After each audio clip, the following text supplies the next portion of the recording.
Hey guys, another take from Wednesday's Dynamite here on Off the Top Rope here on the Off the Mic Sports Network. Thanks to all who have subscribed, over 300 strong here on the channel.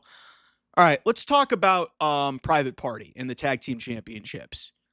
Because Private Party, if you didn't know, they were the Tag Team Champions until tonight when the Hurt Syndicate, Bobby Lashley and Shelton Benjamin. By the way, Bobby Lashley went from being a main event level talent to immediately showing up in AEW. Now he's a tag team champion.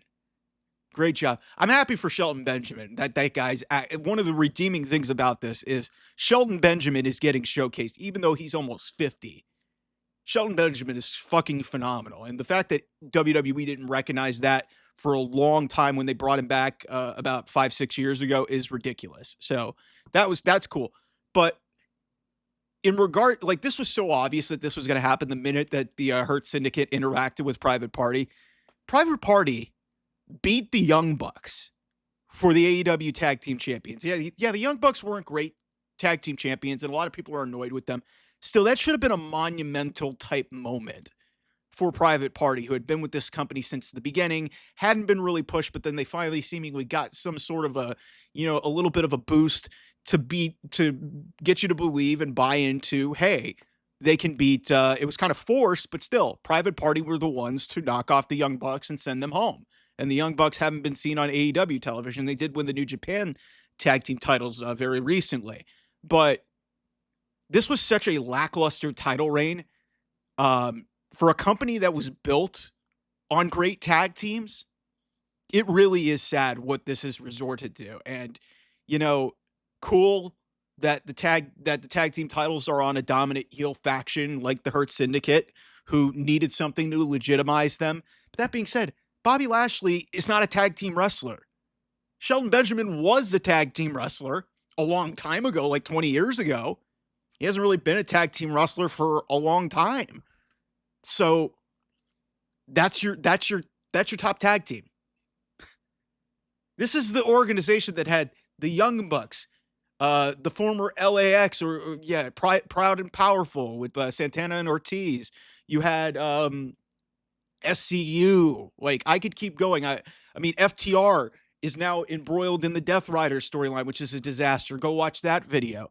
The Outrunners. The freaking Outrunners were so over with the crowd with this 80s gimmick, which is awesome. And they hated me for ripping on them for, playing into their gimmick of being on Rampage when I told them Rampage is a dumb show. You've had talented teams, yet you're going to the Hurt Syndicate, which is a put-together tag team that you just got. And Private Party was there since day one, and they never once felt like a big deal as tag team champions. It didn't help. Winning the tag team titles did not help Private Party at all. It didn't help the tag team division at all.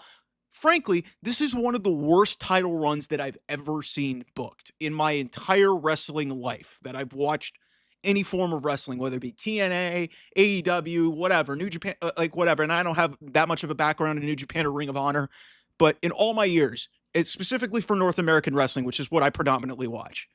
This was one of the worst title runs I've ever seen, because at no point did Private Party feel like a legitimate tag team champion. They just won it, and then they just sort of partied around and had a couple, they had their lounge and everything and just celebrated for 3 months. And I like Zay and Quinn. Good guys. I've heard they're great people, and they deserve the moment like that. But when you do stuff like that, the aftermath has to matter.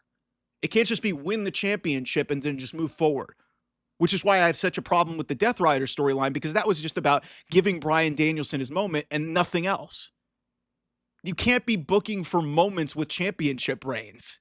Moments are nice, but you have to follow them up with some level of story. And AEW has been struggling with that, specifically in their tag team territory. For God's sake, Kenny Omega, I remember about 5 years ago, almost to the day, about a month off, where Kenny Omega and Hangman Adam Page were a put together tag team, but they had maybe one of the greatest tag team matches I've ever seen in my entire life against the Young Bucks at Revolution 2020, right before COVID. Legitimately one of the greatest matches I've ever seen. Amazing story in it. That is gone.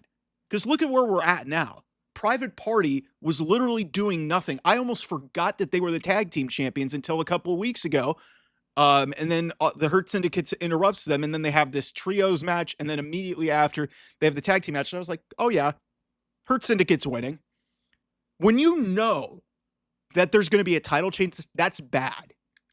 That is really bad when you know that there's a title change. That's how badly booked Private Party was. So one of the worst title runs I've ever seen. Tony Khan and the creative team should be embarrassed, but I say that about a lot of things. But I specifically wanted to highlight this in this video because it's embarrassing that you have talented guys like that you didn't really push, and then you force them in to make a moment, get the titles off of the Young Bucks, and then you don't do anything with these guys. So why are we supposed to care? You got to make us care. And AEW doesn't do that in a lot of respects. So that's it for now. I'll talk to you guys real soon. Bye-bye.